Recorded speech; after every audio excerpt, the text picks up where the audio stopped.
Okay, so we're gonna go ahead and get started. Thanks everyone for popping into this week's AMA. Right off the bat, we're gonna just basically just start with what we've been working on this week. Then we'll be having a majority of this little weekly roll up being questions. Derivar's not here, the host. He'll be probably back in about a week or so. Um, so we'll mix it up. We'll start with Efren today. So Efren, why don't you kind of go through what you've been working on this week and introduce yourself? How's it going, folks? It's Efren, level design 3D modeling. Chipping away more at San Francisco, started moving into Grid 4, which is where the Oracle Field, Oracle Park, whatever it's called, Giants home field, is located along with uh, the marina and several other locations. Hold on one second. Oh, yeah, the train yard, the end of the metro rail, which transitions into a passenger train or commercial passenger train yard, and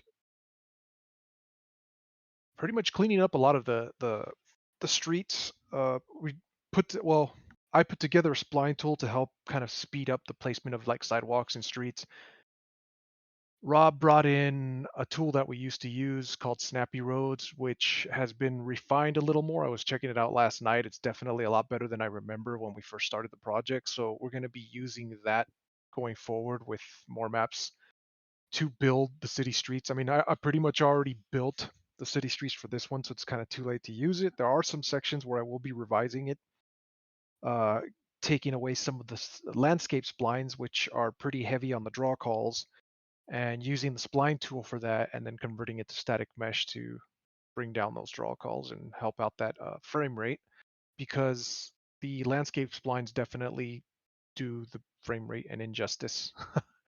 Apart from that, working on other models such as just different parts of like the marina. The current mesh that we have, I kind of don't like it, so I'm going to modify it or redo it just to be a better looking dock. Now that we have a spline tool, we can work out rails and shit like that a lot better. Let's see what else. Same thing goes for the railways. Got that set up, or at least most of them. Let's see. Downtown's pretty much good to go as far as going in with more detail, placing in like parking meters, newspaper stands, and all that good stuff. Traffic, other storytelling elements. Let's see. Sorry, I'm looking through the map right now, just kind of looking at what I've been doing the last couple days, last 3 days actually. It's already Thursday. Oh, yes, and of course the pieces for modular sets. Most of that is just looking at our photos, looking at the styles of windows on houses and stuff like that to get start putting together a library of different walls, window styles, door styles, and stuff like that to start putting in the procedural buildings. That's another thing I wanted to talk about. I don't know if I mentioned that we got the procedural building generator from the Unreal Marketplace, which I think was the best option we had. I played around with it a whole lot a couple weeks ago, and it seemed like a good tool to use to cut back on a lot of the modeling work that we have to do for San Francisco, because you're definitely going to see more variation in the buildings. We tried our best to kind of stay away from doing too much modeling, especially on the one-offs. So hopefully this procedural building generator is going to help a lot in that. Uh, but aside from that, yeah, I mean, just doing basic layout work, getting whatever detail I can in. I started getting trees on the map to make it look a little better, break up some of that gray that we have going on. And yeah, I mean, it's coming along and I can't wait, till we actually get it playable, see what people think and how it reacts to the rest of the game. Alrighty. For those that don't know, what it means by procedural generation for the buildings is that basically we feed it a asset pack, think of it like a bunch of Lego pieces, and then he's able to generate variations of it, different warehouse designs, different residential designs based off of those asset packs. Uh, it's what the Matrix demo does and a couple other games that we're aware of do, just to kind of help populate larger cities quicker. Um, Okay, going on to Michael. Why don't you tell me what you're working on this week? Just kind of finishing up let's see, I'd say horde map number 3 and fixing a few animation bugs that were reported, and then also fixing the accuracy issues with a few of the weapons that were acting kind of funky in close quarters combat. That was quick. Okay. Sorry, I'm working on Did you fixing want to some. talk about the horde map, or what you're just like where like how is it going? Right now, so the current horde map it's working on, I'll just post a screenshot because a lot's changed since yesterday.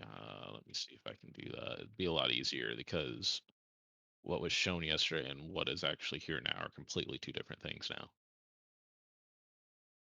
So let me get a screeny.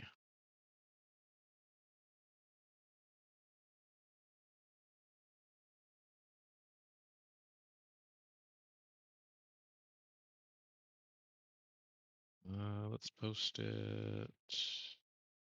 We'll post it here. All right, so I posted it in podcast text. So basically what you guys are looking at is, let's see, it's more of a flooded map, and the idea is that it kind of navigates through the rooftops and through the construction zone. It's not going to be your traditional horde, so you're not going to be building bases. You're going to be spawning in with a set number of units, and you're going to pick which units that you're going to be using, and you get to pick their loadout. And it's more of a kind of this is the challenge mode that we're thinking of having implemented as well, because I don't think we talked about this last AMA, did we? No. Yeah, so it's a different type of take. So it's going to be more of, okay, this is where you're going to be, and you have different zones, and those zones help you, one, objective wise, and two, would be more of like, okay, what you're going to use your resources for the ammo drops and the resupplies, because you will be able to resupply your squad. So like, let's say you have a pop count of 10. If you lose those guys, you'll have a barracks that you can just click on, and you can just call in another one and do it that way. The idea is to kind of basically there would be like a timer set, so it'd kind of work like horde mode in a way, but the timer would just increase in the amount of enemies.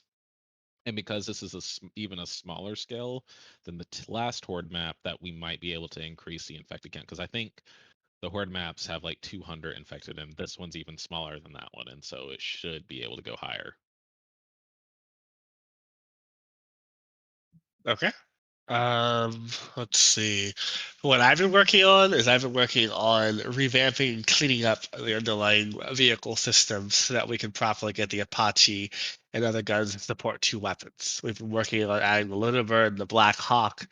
We forgot to mention that, by the way, Michael. You modeled the weapons for the Little Bird and Black It's Hawk. not final, Oh that's why I didn't mention it, and we haven't even touched it. I didn't So think we're it was going to be testing final. it. Yeah, no. So regardless, I'm working on basically just getting a like modular way of doing it, which took longer than I expected last week, to get the Little Bird, the Black Hawk, and the Apache so that they are reliable and using two different types of weapons to take into consideration what they can and cannot shoot based off of what's currently in their seed list, which is basically their enemies that they can currently see in the that are outside the fog of war. Um, that took longer than I expected because originally the plan was to get an experimental build up last week, but I ran into some last minute kinks Thursday and Friday, going into basically just how we do the mini map and some of the swapping of icons. So that's forced me and Derek to just kind of go back and clean up some systems to make sure that when we do add modding, when we do replication and all those other systems, that it's a better base, it's cleaner. So it kind of we're basically required us to go back a little bit to go forward, just based off of just things that something that were like standardized. So now that they're being a little more standardized, and we're just kind of learning from like, okay, we need to do it this way, we need to do it that way. Our goal is to just again to get that turret operational. Um, the Black Hawk and Little Bird, put those on, get them as an upgrade. They probably be within the next week or so. Is basically we just try and sneak that in there in a patch note. And then the Apache is going to be the biggest thing. I'm not going to put a dead timeline on this just yet. 'Cause last time I said it was going to be tonight or Friday, and that didn't work out. because me and Derek still have to brainstorm some ideas, some issues that we're running into tonight. But that's something that we're working on alongside a new early game and getting into 1.2 for civilian management. At this point for civilian management, we are waiting on essentially getting the. Excuse me for a second. And we are waiting on getting the lieutenants operational based off of the Steam thread that I wrote a couple months ago in terms of how they need to operate. So they're the last piece of the puzzle. After Derek and I finish some cleanup tonight, make sure save support is in there. Because how we're essentially setting them up is that they're a breakout force where they'll essentially, when it gets to the point of Chelsea popping out lieutenants from her hive, we're treating them like Age of Empires heroes or whatever, where she can basically send them out to do missions and they'll basically have an armed guard with them. When I say armed, I mean like spitters, juggernauts, standard infected. And every 5 to 10 minutes after the 10-minute mark, she will pop out a lieutenant and they'll basically be an army or general, commander, whatever you want to call them, to essentially try and either get pressure off of Chelsea from you or a faction, or to basically just expand in a direction. And still they'll just run their own little sub area, some faction of the infected inner zone. So they'll spread the virus or the infection in that zone. So most of that underlying code is done. It's just, again, bug fixing with the Lieutenant AI, making sure that the save system is properly taking into account what they were doing previously, and then just kind of going from there to get it out on experimental. Now that was originally projected to be going out this morning, but that'll most likely be carried over to either tonight or tomorrow at the very least, is just being able to just get that out there. So then that way you guys can test a new early game, give us feedback on the experimental, and let us know what you like and what you don't like. And there's people that aren't aware, we recently switched over the experimental to be its own app ID, and the same files are shared between both. So just be aware of that. Is that you figure like you can't opt into the beta just by going to the beta tab and like doing it that way, because that was causing corruptions and other bugs and performance issues. So we worked with Valve to basically get a whole new game app ID set up, so that way it's like a permanent playtesting session that we have there. That will pretty much wrap up everything that I've been working on, and obviously, and then just to add to that, Dimitri worked on the aircraft carrier. He's forward back to the Hummer, and getting the crows and a couple other minor things adjusted. How it works for this month is that ultimately our goal is to get the Hummer in by the end of the month. Get the Hummer and get the 2 new turrets in. Basically, like these mecha, bigger, larger turrets, essentially, that will replace the field turrets, and the field turrets will become a pet/minion for the engineer, kind of like our original idea. There used to be like an aliens type of like deployable, like disposable turret that you could use in the like wherever you were, whether you own the zone or not, and there'll just be a limit of like 2 or 3 turrets per engineer or whatever. But that's we're going to be going back to that idea, and the current turret will be replaced to kind of like a prototype-ish type turret, where it's like a larger, more like beefy unit. So we're working towards that goal as we're going into 1.2 as well, as in terms of basically just making the turret, and on top of that, making the turret acquisition so they're efficient in terms of holding off hordes until the juggernauts and the leviathans come out. And at that point, you have to direct more resources to basically pull them off your main base or to combat them before they even get to a point of causing damage to your base. Especially with the change coming to the lieutenants, it'll be more and more like dangerous for like when they do attack you, because the idea is that some of those attacks will be led by a lieutenant, and they'll have juggernauts and they'll have standard infected with them, and that's just a system that we're working on tonight for what's going into the next experimental. Is that every time one of these lieutenants are doing something, they're going to have an arm, they're going to have a guard. I keep saying arm, but they're going to have some kind of guard unit. And it'll be spawn chances based off of what kind of infected they're going to get. That's going to basically like be associated with that unit. That's going to be basically just on a mission to either attack you or to expand somewhere. That's really it. That kind of leads into Friday. I guess at this point, Michael Effer, is there anything else you two want to mention? We can go into answering questions. And anything else you want to add for anything else you guys did? No need to add. Excellent. Okay, so we'll go into the question part a little bit earlier this time. We're going to try and wrap it up exactly at 5 because, well, I have a lot to get back to for the actual turret stuff. I'm trying my best to get something out there sooner rather than later. So let me pop over to the podcast question section. And if someone raises their hand, I'll jump those and grab those. So let's see here. What do we got for questions? Oh, Historical Reaper asked the question, will civilians protest or riot in their holding areas if they're kept there for too long before being evacuated? Currently, the extent of that for civilian management is that they'll only riot or like cause a ruckus when they're outside your base asking to be brought in. That's a system that could be expanded upon or just kind of like fleshed out as we get to that point. But right now, our plan for 1.2 is just if you're refusing to let anyone in and you're basically like just kind of like doing like, oh, it's not my problem. I'm just gonna deal with Chelsea, deal with the factions, and just ignore civilians. Then there'll be a greater chance that some of them do go up to your base and riot or Molotov you if you've been killing them indiscriminately in the world. Um, So here's a question from Shaggy. So is the worm making tunnels for the infected going to be a thing?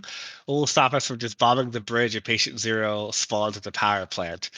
So that's gonna have to be a thing where we're gonna have to introduce the Leviathan as a transport unit that will basically like the Nihilist worm for StarCraft, where it will essentially dig 2 tunnels. And you'll have to be able to just essentially counter those tunnels while they're being built and counter them when they've finished constructing. That is something that we are looking into in terms of basically just figuring out the best time to just implement something like that. Because as it stands right now, with the implementation of just San Francisco North and just generally like there's a lot of reliance on the bridges to get around, and the infected are going to need ways to basically get back at you, and not just be okay. You're on an island; they're just there for the rest of the game, and you just launch attacks. And there's no way they can ever hurt you ever again. Kind of like sometimes when you play company heroes and you just bomb all the bridges and you just have just enough artillery to just keep bombing their engineers and the bridges every single time and try and repair them. To it becomes a stalemate until you just decide to end it. So that's the biggest thing is we want to make sure that there are systems in place to counter those strategies for the infected. Not immediately, but at least over time. So that way, like as long as you're being somewhat observant, you could counter them, and it's not just going to be cheap tactics they just employ just to like one up you. That what? You can do that when the early game comes out. I think you'll still be able to essentially exploit that for the time being until we're able to basically implement a fix for that for the Leviathan to be able to get units around. Let's see. Are there any other questions? Oh, someone has their hand up. Ace Hunter.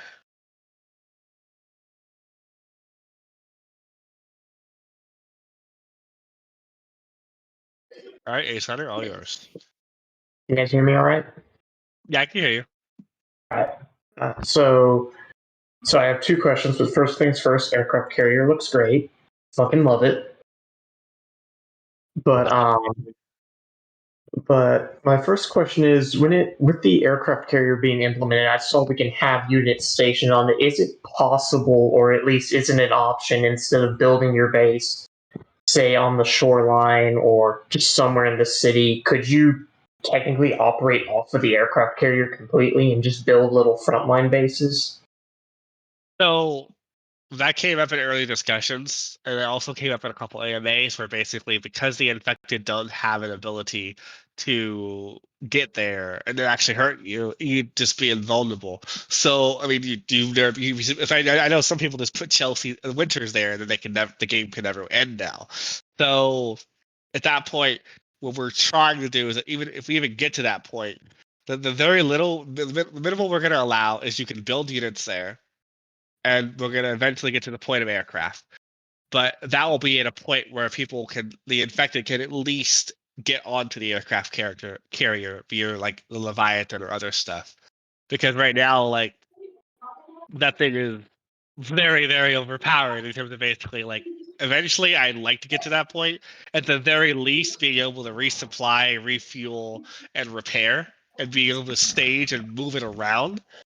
But it's not in the cards yet to be able to build like barracks and all that stuff there, because then like how do you lose at that point? You know what I mean? Not until we can find a way of like, not really until we can add more ways of the infected to get onto the carrier or to be able to attack you. Does that make sense? Yes.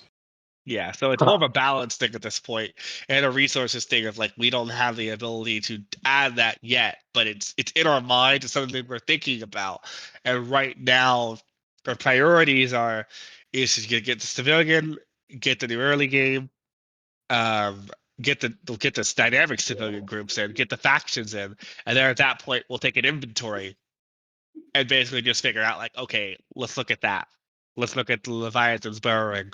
Let's look at like the bounty system and see what else we can flesh out. So that way, like we can give people more ways of playing the game and little quality of life changes. Does that make sense? Yes, it does. Yeah. So that's our goal. One more question about the carrier. Apologies if Sure. it's been asked before. I've been under a wrap the past few weeks. But I remember a while back you had mentioned that you could evacuate civilians to the aircraft carrier, but if you didn't basically properly check if they were infected or clean or not, they could take it over. Could you have the option, since the carrier is actually going to be something you can kind of move around on, could you have the option to kind of take it back from the infected and, bring back the option of evacuating civilians that way? Be honest, we were seeing it as more of like a finite, like if you got it that because the idea was that we were going to have it to where once it got to a certain level of contagion, you would have the military was going to supersede you and bomb it because they didn't want to risk it basically infecting the nearby areas. That's an interesting idea because you figure you're right. Is it the fact that because now the carrier that you're evacuating civilians to are on that ship, it would be interesting if we had them to where basically they actually were on the ship, like even on the crew deck, and you could theoretically try and launch a counterattack to retake it. I don't know. We'll have to playtest that. We'll have to just kind of like see how that works out because the interior of the carrier is modeled. There is an actual interior to it. It has all the rooms. It's just a matter of just kind of figuring out like what would be the best, like how far down the rabbit hole we go for civilian management. What do people want? Because it's a balancing act in terms of like how much we put into 1.2 and then getting on the 1.3 because we know people are starting to get impatient for the factions. So it's like some of it might just be like I don't know. Like, we'll have to kind of just play it by card, but I'm gonna write that down. Well, it's recorded, obviously, in the AMA, so it'll go on our YouTube channel. But I'll take a note of that, because that's a neat idea. If I may add one quick thing to the end of that, like to me personally, and just from what my friends tell me, if something like this happened aboard an aircraft carrier, there would be a considerable attempt made to retake it because around $9 billion of taxpayers' money, there's no way they're going, oh, it's fluxed, so get it. No, I get you, man. I mean, it'll come down. I'm gonna take it down as a note, and it's something we'll have to come back to when we get to that point. And you're welcome to bring it up when we get closer to doing civilian management, and we're getting to that point of trying to add the automation, trying to get the civilian management and the evacuation to where it needs to be. Like that would be probably the best time to just kind of keep that as a note and be like, hey, what about this now? Do you think that it's doable to like do this since you guys are on this area of design? And then at that point, I'd be able to tell you more reliably of like, oh, we can do that, we can't do that. Because we would have had more things done by then. Does that make sense? Yes. So, Okay. my apologies. No worries. No, you're fine. You're fine. But yeah, just keep that in mind. Is that we're going to get to that point of just being able to just like, I mean, we're probably a week out from civilian management at this point. Yeah. Okay, so no other raising hands. Let me jump to questions. So, do you guys think the performance will drop with the map expansion, and how do you plan on populating the whole map?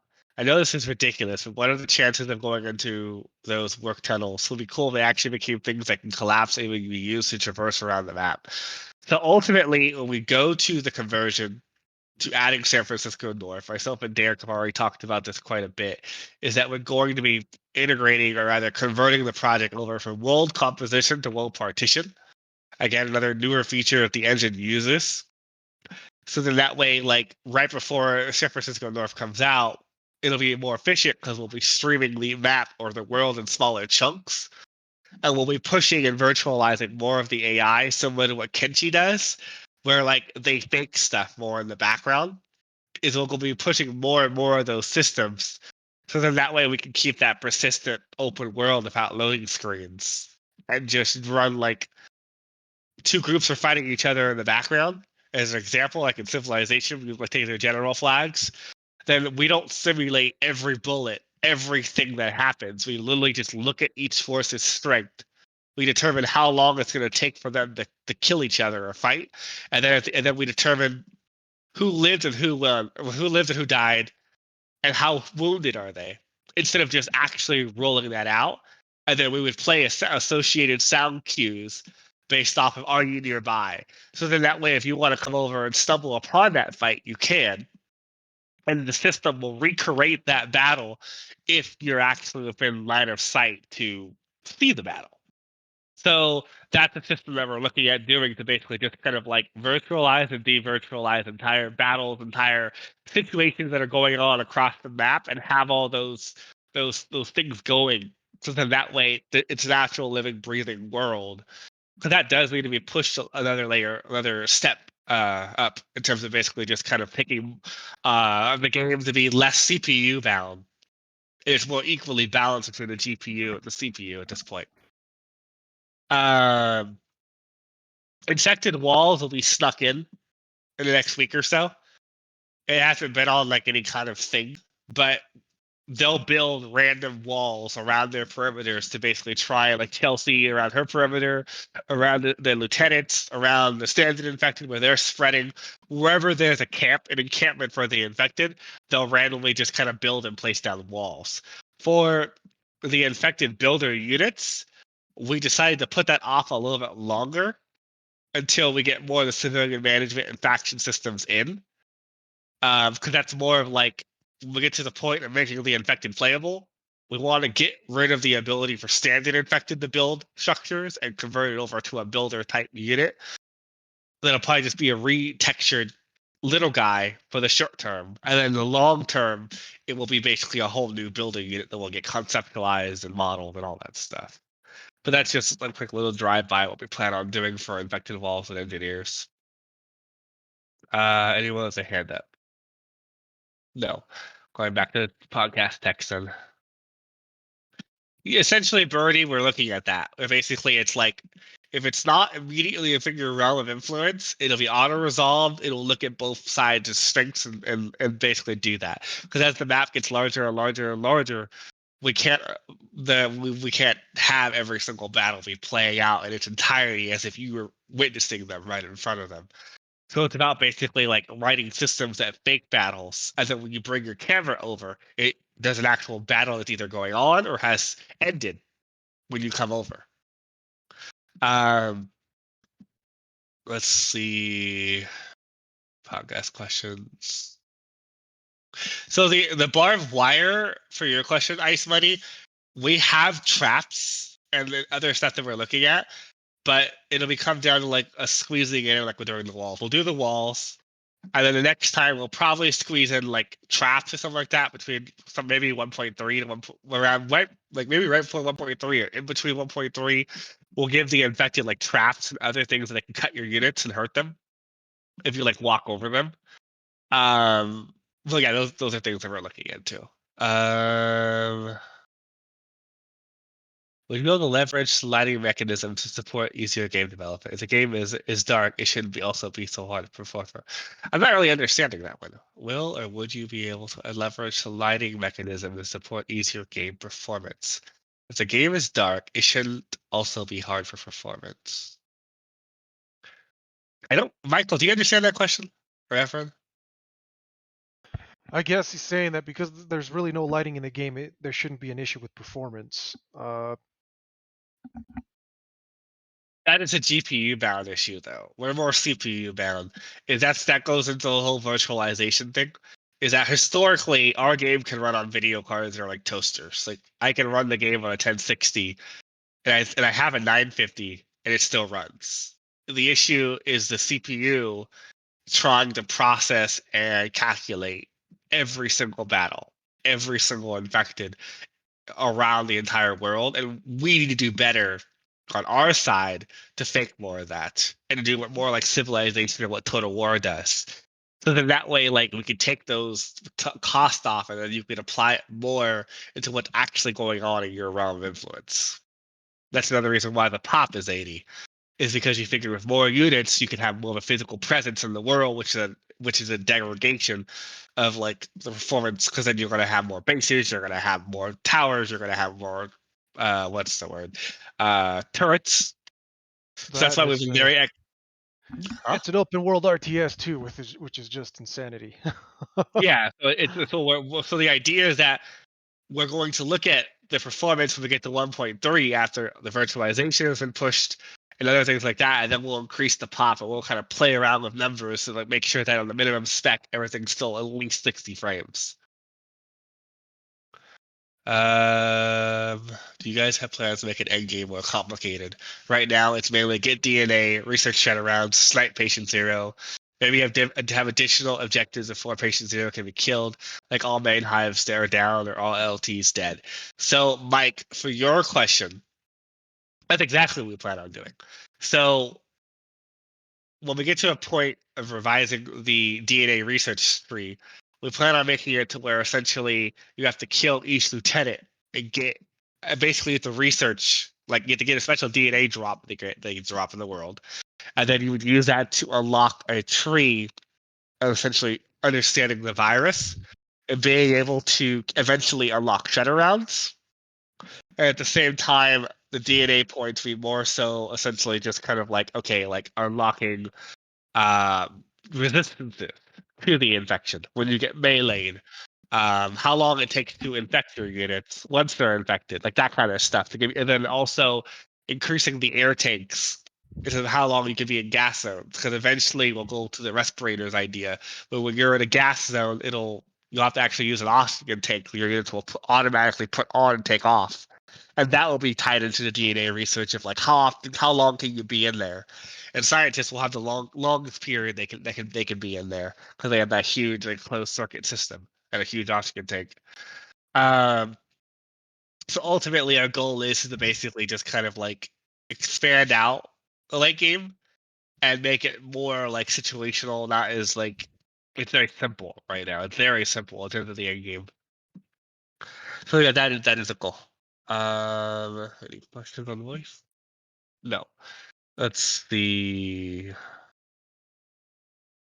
We'll be able to move infected between holding cells. No, but I'm gonna write that down. Historical Reaper as an option. Ice Money made a pretty good point. Where is that one? Oh, I see it right here. I was thinking about flamethrowers, being explosive carrying weapon, are pretty strong. What do you guys think is which is the example of use the value of them? That would definitely add a teeny little bit of difficulty to it XCOM does that. and decision Or making. basically, if you use really, really big weapons, it is a greater chance of you not being able to take out like essentially like 18 rounds destroy the body. So at that point, like it's less chance of being able. Basically, it drops the DNA drop chance or whatever. That's not a bad idea. I'm gonna write that down.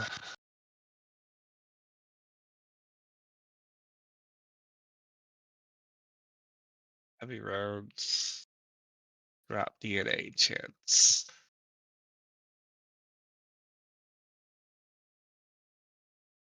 Okay, so let's see how much time we have. We have roughly 11 minutes. No, 20 minutes. Okay, so let's see what we got here. Memory for infected CERC.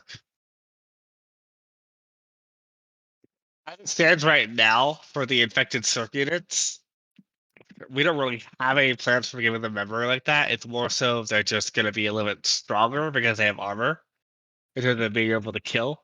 A little bit more health, a little more armor resistance when they get killed. But I mean, that's as far as we have for planned. But I mean, that's something we could look into in the future. But for right now, that's not planned. Let's see. Is FSM going to be cut to an island or going to be Walton? For Shaggy's question about San Francisco North, it's just going to be everywhere. What's that? God damn it! What's that mountain, Efren? Where your Wait, ending what was point the is? question? San Francisco North. Oh, okay. The mountain. There's actually a few green areas. There's the Golden Gate Park. There's Southern Twin one. Peaks. The one that we went to the last day, right? Yeah, the one we went to on the last day. Well, it Yeah, had Twin fog. There was Peaks. fog over Cal. The Twin Peaks. So basically, the idea is it's cut right below at the bottom of Twin Peaks, and then everything beyond that is just fog of war. It's just black.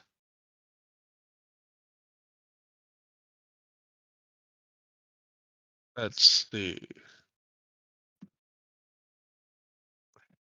Did you guys have any other questions? Oh, some people had their hands up. Okay, let me let's see. Let's do Chaos Marine. Haven't heard of it in a while. Hello? Can you hear me? Hello. I can hear you. Okay, cool. I probably asked this a while ago, but I wasn't here, so I know it wasn't a question. But will the infected growth, like that grows on the buildings and floors, actively attack you? And once you really get rid of them, just like burn them away with a flamethrower or anything? Only some variations will. As it Well, stands right now, the only one that those little pods, the little spine throwers that we yeah, have, I know the- about them. yeah, they'll be integrated into that creep. So essentially, like it'll be limited to them. At the current point, but we did like a little bit of back through blood, and we were like, well, wow, they have a lot of cool variations of like those little like ones that are on the walls and all that. So, but it's more so like as it stands right now, we're limited to basically just having that one defense pod thrower, and then Okay. later on we could push that. But that's all our plans right now for it. But ultimately, you will be able. They'll all have health bars, and they'll all be able to be burned away. It more so just gives her line of sight. So you still know you're coming if you're on a creep is the idea. So it's just an incentive to burn it or to explode it regardless. Otherwise, the act, you know what I mean? Like she knows you're gonna be able to see you every time you enter a zone. But if you kill all the pods in a location, that creep will erode and die because they're all tied to the actual pod. So that's one cool thing there at least is that you figure if you want to bypass it and go directly in to basically like kill the pods, it will wither away and the creep will erode and die after a couple minutes. Ah, cool. If you okay, so let's see. Let's do Gamer Tom. Hey, can you hear me? Yeah, I can hear you. Right. I just wonder about some unit times, like some of them may or may not make it to the final game. I wonder if you guys know which unit has not made it into the game yet. Like, like the cut units. Oh, okay, that's a deep rabbit hole. As it stands right now for cut units, we're talking about buildings as well. It was going to be some kind of pillbox / like tower you could basically run your units up to and like shoot from, like a simple like little emplacement. It was gonna we're gonna be getting rid of the mines and having a vehicle that basically just deployed mines in an area. What else was there that was cut, Michael? Or rather, we haven't had the resources to do yet, besides the Bradley and the Abrams. Remember, we used to have ramparts, like walls that they could run on top Oh, of. yeah, defenses and that's a shit. design goal we're trying to get back to. Is Crenellations the and shit. point. Yeah, is that we want to eventually be able to have it where you have ramparts or like areas that your units can go on top of on the fences, like in the Resident Evil second movie. If you count that as something that we dropped out of alpha, we experimented could with that get in, it like, working the very technically. beginning. I remember that. We have to regroup to that. Was there anything else you guys can think of besides that? There's a shitload of weapons. Oh yeah, there's a shit ton of weapons. I think Michael has like 30 weapons. They're just sitting in a folder, and most Yeah, I of wonder them. how many weapons that were cut from the game that were never being used. Oh, there's I mean, a if you want like an honest head count, there's probably 48 weapons that are just sitting. It's just they can't be assigned to the game, like can't be assigned to anything because the unit doesn't exist. Oh, so that's why they got removed from the game. No, those are just taken out entirely. Like, trying to think of a good Oh, example. so just saving them for like leftovers. well, basically saving them for the factions. So the idea is that when Michael came on board, he basically just got rid of weapons that were just too close to another, and added more. I guess you could say attention to detail to the weapons that we did have available, and then the other weapons we came up with like a huge list, and they're going to the anarchists. They're going to the Pierce's faction. Some of them will be introduced to the operator, and some of them will come back to CERC. It's a very mixed bag in terms of weapons, but there's a crap ton of them. I mean, like Michael was saying, there's probably like 20 to 30 of them off the top of my head, and that's just because we're waiting. They're modeled, they're animated, they're textured. It's just we're waiting until the programming catches up, so that we can implement them again or have more resources and time to do it correctly, like the guard towers that took us so long, or the ramparts for walls, or the mine thrower. Is that you figure like was finding the right time to implement them based off of other features that are coming in that will counter them from the infected side. But yeah, I mean that's pretty much it. But I mean, there's a whole bucket of things that we still have to implement that are just modeled and sitting in a repo, and we just got to get to them through the queue. That As makes long as sense. yeah, that makes sense. As long as they get improving better, it'll be better for the game. Absolutely. Okay, thank you for asking the question. So let's see. Okay, let's see what here. Can we give secondaries to troops? Oh, that's a Michael question. That is not a Michael question. We talked about this already. That is in your court, my sir. Find words. Okay, so long term, we were planning on adding secondary weapons. The operator was a test with having the pistol and the primary weapon, and it worked out pretty well. Ultimately, I don't know what Michael wants to do for adding the ability of having AT4s on them. We talked about pistols. What? We talked about pistols, but that was it. Pistols and a melee. What? Yeah, I know, but that's what he was asking. Was that like we never just talked spit my about drink heavy out. weapons like that? We're Here I was like, oh, we're, you're talking about like secondary, like pistols and shit. And you're like AT4. no, we really haven't gone into that. We've always seen those because they're so large. We use them as a primary weapon. I don't really have an answer for that one. That one will be basically like if and when we do secondaries, it'll be limited to pistols and smaller caliber guns. But there's always modders for that.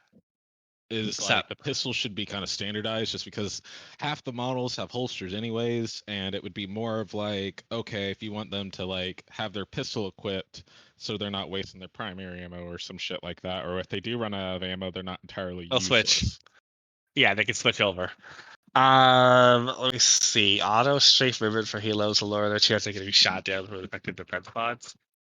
As far as I know, there's no plan for that. That'll come down to basically just us improving the movement of them, and then you macroing them and getting them to basically just move yourself for auto strafing. Add the ability to make custom formations, kind of like in Total War.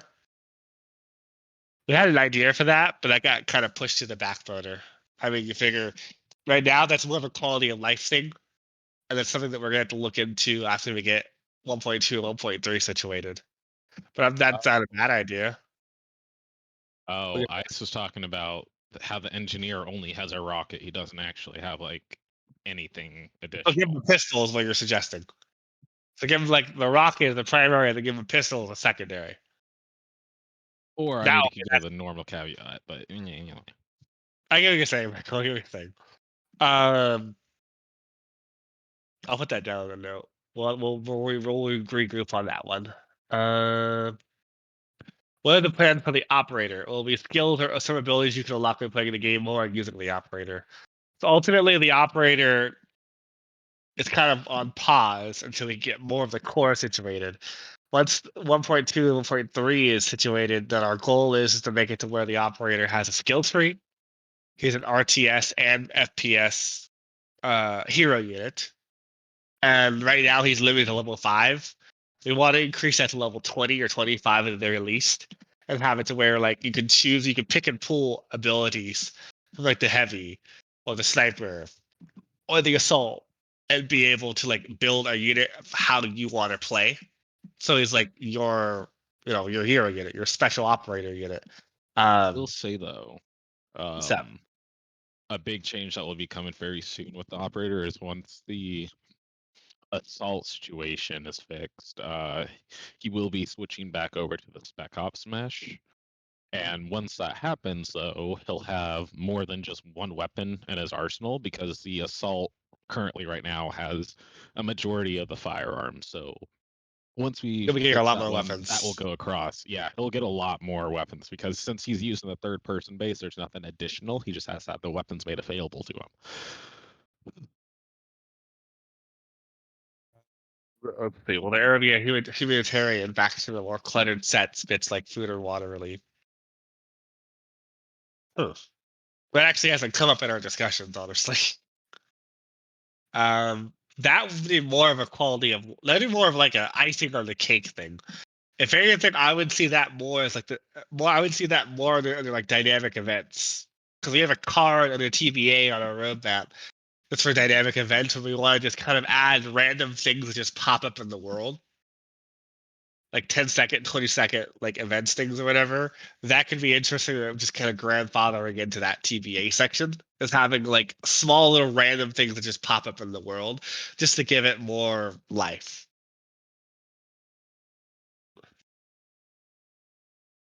Let's see. Let me see if there's any people with hand raised. I think Delta did. Yeah, Delta 2-0. All right, Delta 2-0, all yours. Hello. Hello. You mentioned previously. Sorry. You mentioned previously that the enemy does not have any counterplate against flying units like helicopters and stuff, with the exception of lieutenants. I think they can jump, right? Yes. So my suggestion would be making a flock of crows or pigeons that would just suicide at the helicopters. Oh, that was actually something that Dimitri was bringing up, and we were looking at Gears of War 5 for, like that little like locust horde they have. But I was thinking more of a World War Z the movie.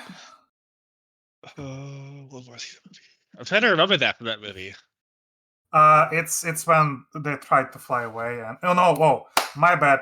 It's the Mummy with the Tom Cruise. Oh, right. I know what you're talking about now. When it takes down the AC-130. Yep. That one, that scene. I think that would be. Well, then a C5 Galaxy, one of the two. But yeah, it basically takes down an airplane. Yeah, exactly. Just figure out Niagara to make it look pretty, and that's pretty much it. That's a good idea. Because that was something else we were looking at, is being able to spread the virus by just like they would just go to another area and like nest and like infect people. I think Days Gone has something similar to that. Is that they have those birds that nest in trees, and they spread the virus that way. But they do like small localized groups. I think like a Days Gone, you only have like 4 or 5 birds that are coming at you. But that's still a good idea nonetheless. Yeah, I'm gonna put that down. Thank you. And actual question: how are Ready. you feeling on the deadlines? Is it all The deadlines? Is it all coming together, or? I mean, the biggest. I mean, it kind of comes down to each person's individual schedule, but I mean, I think at this point we're just doing the best we can with the time we have and the amount of people we have. I mean, you figure, I work 8 to 10 hours a day. Michael does. Efren works just as much. So, like, when it comes down to it, we don't have a life, and we pretty much work on the game as much as we can. If there's a delay, I mean, it's like when I try to explain to people, game design isn't just a linear path. It's just try this, that doesn't work, try that, and it's just experimentation. So, I mean, our goal is that by Halloween, is to have to at least have Pearson and have civilian management in. And when I was talking to my programmer last night, yeah, that was last night. He was confident, and I was confident that I could do my side of cleaning up code and just making sure that like the turrets and everything else is situated while he gets that side situated. Michael does his side, Efren does his side, Dimitri does his. And if I had to be honest, the only thing at this point that I think is it might be a little bit like not ready by Halloween could be San Francisco North. Is that it might take a little bit longer. It could be a month or so or 2 months after Halloween. But it just kind of comes down to just generally it's a very big area to populate. I would probably say San Francisco North is probably the area I'm most worried about based off of just it's one of the biggest land masses we've ever built. When it comes to was 4 programming and times everything bigger. else, well, yeah, it's like 3 to 4 times bigger. It's like all the islands put together times 3 to 4. And when we get to that point, we'll have to convert the entire game over the world partition. Spend a couple of days, maybe up to a week, experimenting, getting everything back to what it used to be, reset up all the linkers, and just make sure play test the game internally, and then have a build just for that. But it's just it's just what we have to do. I don't. It's just there's no way around it ultimately. So I mean, we'll hold true to the deadline as much as we humanly as possible, if that makes sense. Absolutely. And I mean, it's the thing they always say, no plan ever survives contact with the enemy. It's like you try this, it doesn't work, you gotta experiment, you gotta try that. But yeah, at the very least, I was looking into getting into Houdini to aid the whole process of generating a procedural city, or at least the buildings. And we couldn't go that direction because we'd have to pay royalties because we've yeah, used too much. I mean, it's so expensive. it looked like a stuff, good direction to go because it's a great tool, but then it's like, fuck, that we got to pay out because we're over the limit. Yeah, so That's why we went to we like don't have. PBG, looked for that tool, Yeah, and that's going to help out a lot as far as 3D modeling goes. but But a lot of ultimately, it, it just. Sorry, go. no, a lot of it is just like planning out these areas, making sure there's enough room for units to move through, players to build. I mean, the streets are pretty big, since we've updated them. So there's definitely a lot of room between buildings, but we still have areas where it's like tight quarters where you'll have to kind of move through to get to other open areas. And it's just maintaining that balance, getting as much as the city that we can into a map that was originally 4 times bigger, and even this map is heavy to populate. Yeah, but it'll get there over time. So when it comes down to it, it's basically just kind of taking it one day at a time for that zone. And if I were to, I mean, based off of our plan, is that it was supposed to be civilian management this month, but that got delayed by other systems that had to be done before it. So by looking at the calendar, we're trying to finish up the other things that came up and basically delayed us tonight. Get onto finish up a new early game for the lieutenant thing that I was talking about. Get an experimental out Friday, Monday. Play test with the community for 2 or 3 days, going into Tuesday, Wednesday, and next week. By Wednesday, hopefully everything's hunky dory. There's no major issues. Everyone's happy with the new early game. Then by next Wednesday, move into civilian management. And our first order of business for civilian management is getting the dynamic civilian groups operational. Because then that way, every time you play the game, it just rolls a group. And it's like, okay, you're balanced. Well, I used to call them hippies, but they're balanced. You're a militarist. You're a raider. And just getting that diplomacy system working about a week. So that would run us from like the 7th to the 14th. And then we'd have an experimental either that AMA around the 15th-ish. Do an experimental sometime that week, and then from there, just like see how it feels, see if it feels too broken, see how it feels towards when the civilians do riot or gather at your base. Is it frustrating? Is it annoying? And then sometime around the 18th is when we would move on to automation and basically look at the edict system, look at basically ways of interacting with the civilians better. And then alongside all of this, I'll be working on basically getting dynamic civilians that just spawn the world and basically populate it a little bit more, and look into getting cars and other stuff working with mass entity. So that'll all be going on alongside all of this. But it's like a order of operations, because first we have to get the early game, because that's going to directly tie into civilians, and then civilians are dynamic civilians and all that, and that's going to tie into how we handle the factions and how they operate in the zones. So it's like, we've had to like basically just kind of go in that order, if that makes any sense. Any other questions? I don't know. Did I answer your question? Absolutely. Thank you so much. Okay. All right. Let's see if we have one. We have time for one more question. So let's see. Oh, okay. I'll just jump over to voice. Shaggy, all yours. Hello. Hello. How's it going? I'm doing good. How are you? Good going. I was wondering, I was just looking into the dev updates a few days ago. And there was like 6 months ago, there was the teasers for the new lieutenants and the climbing of the spinners. And I seen that there was a clip of an infested building that the CERC would be able to clear out, that it was like a hive. Was that pushed away, or is that coming at some point? That was pushed away a little bit because we were kind of overindulging and pushing the factions of civilian management over back and back and back. And our community was getting very frustrated that we were like kept putting stuff in between of like what they really wanted was civilian management and factions.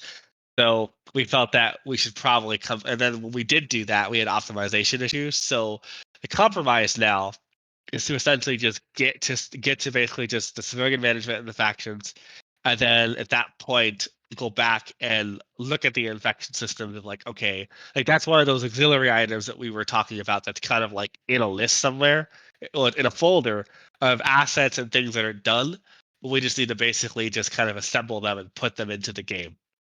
And in our mind, based off of just the feedback and the reviews and people have talked on Discord, the number two are civilian factions, and then at that point, a couple of months, maybe a month or two, just kind of get our ducks in a row and just get everything situated for moving into co-op and modding, which this would be part of that in our minds in terms of like this icing on the cake after October, because our goal is by October to be like at least halfway through factions and have Natalie left.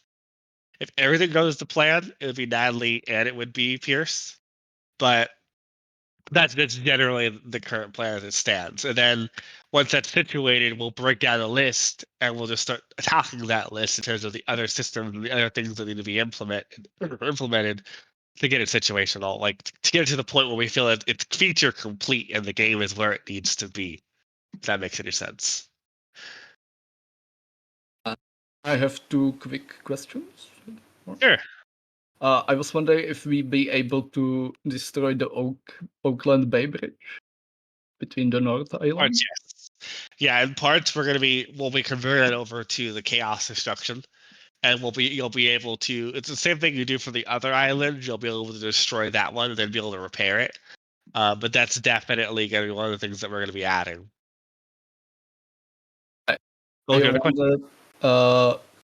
Since Patient Zero will be, she will have some protections. Yes. Soon, so she doesn't get trapped easily. Like you can just lure her away with scout cars and stuff. Oh, I know, she's a moron. Yeah. Right now, she runs off the standard infected AI, and our goal is basically to just kind of expand upon that. So, doing the Lieutenant AI we're doing right now is the first step to making them more difficult than we're doing tonight and tomorrow. And then there's going to be a time where either myself or Dare kind of squeezes it in, depending on how things go, how the timelines go, to basically just push Kelsey as the other lieutenants so they're not as moronic, because they make bad decisions when it comes to attacking and being goaded into positions where they're at a and disadvantage quite a bit. So we're aware that that's a point of contention that we need to improve on that. Yeah, questions? Bye bye. Okay. Let's see. Okay. Well, I think that pretty much sums it up for basically the weeklies roll up. If you guys are interested in just kind of supporting, I mean, we have a Patreon. If you guys want to check that out, or if you want to check out our flag store, that always helps out. We're an entirely self-funded team. There's 5 developers that basically put in and out weekly, daily, and all the other fun stuff. So anything you guys can do does help. Tell your friends about us, and thanks for coming. Let's see.